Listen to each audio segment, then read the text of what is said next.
तर आज शॉपिंग करता करता आम्ही इतकं भान गमावून बसलो की आम्हाला कळालंच नाही की आम्ही दुपारी आलेलो ना आता रात्र झाली आहे.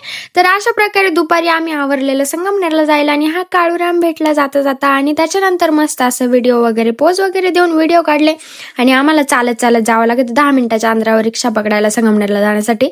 आणि ती रिक्षा येण्याच्या आधी ना आम्ही अर्धा पाऊण तास स्टँडवर थांबलेलो तरी पण रिक्षा पण आली नाही आणि बस पण नाही आली. शेवटी पार असं वाटलेलं ना पार घरी निघून जावं काय.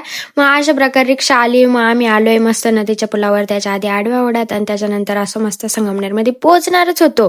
तर पोहोचल्यानंतर आम्ही मस्त राजपालमध्ये पिल्लूला कपडे घेतले आणि त्याच्यानंतर मस्तपैकी आम्ही गणपती बाप्पाचे दर्शन घेतले आणि मस्त शॉपिंग कंप्लीट केली आमची. आणि तिथून शॉपिंग वरून यायला स्टँडवर यायला आम्हाला वाजले ते 6:30 नंतर आम्हाला दुसरी बस होती डायरेक्ट 7 वाजता आणि 15 मिनिटानंतर बस लागली. पण त्याच्यानंतर बसून बसून इतकं कंटाळलेलो ना का बास्के बस, म्हणजे असं वाटत होतं ना की कधी बस जाईन का, इथून पाय गेलो असतो ना ते परवडलं असतं असं वाटत होतं. आणि त्याच्यानंतर सोबतच मम्मीचे बोलणे पण खायला लागत होते. अशा प्रकारे 20 रुपयात आम्ही घरी जाणार आहे. पण घरी जाण्यासाठी पहिली बस गेली पाहिजे आणि मांडी घालणं ही मॅन्डेटरी असतं माझ्यासाठी. आणि आतापर्यंत मला कळालं नाही की हिथं वरती काय आहे संगमनेरच्या स्टँडच्या वरती. आणि त्याच्यानंतर मस्तपैकी बस निघाली, आता सुकून भेटला मला.